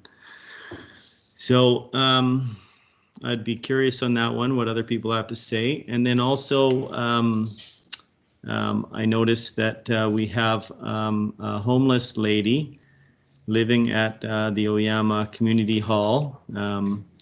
Not sure exactly what her story is yet. I was planning on going to talk to her tomorrow. Bylaw was out there, I know, because a few residents have complained. And I was just curious if Raina maybe wants to comment on what, if she knows about what the bylaw did there, because I know she moved for a while, but now she's back there again. So I don't know if she needs some help or what, but if she's there tomorrow, I was going to have a chat based on what Raina has to tell me the bylaw people have to say.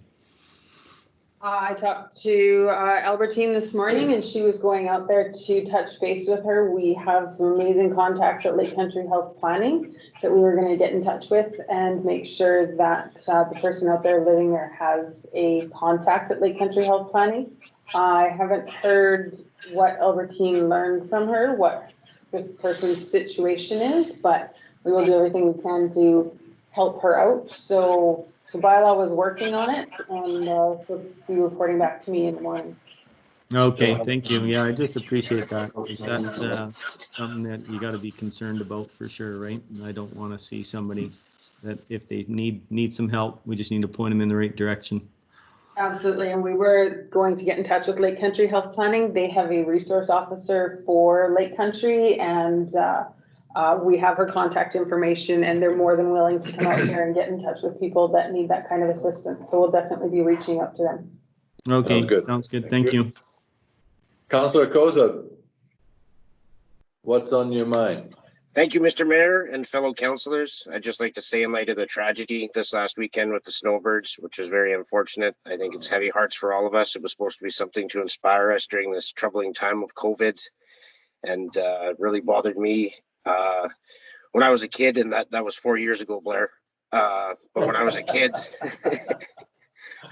kid, my dad was a fuel delivery driver, and when the snowbirds would come to Kelowna to fly, we would go fuel them up with the diesel.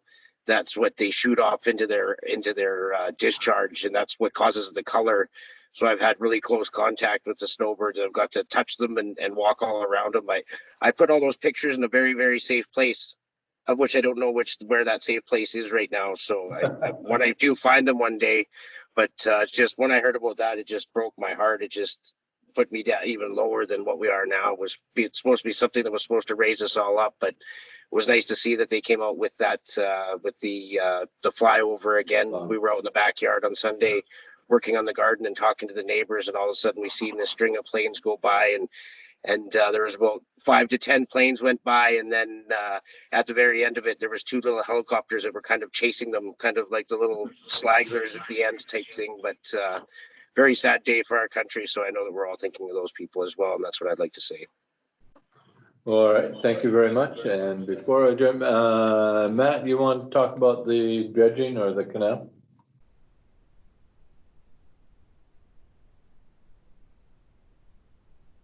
You there, Matt?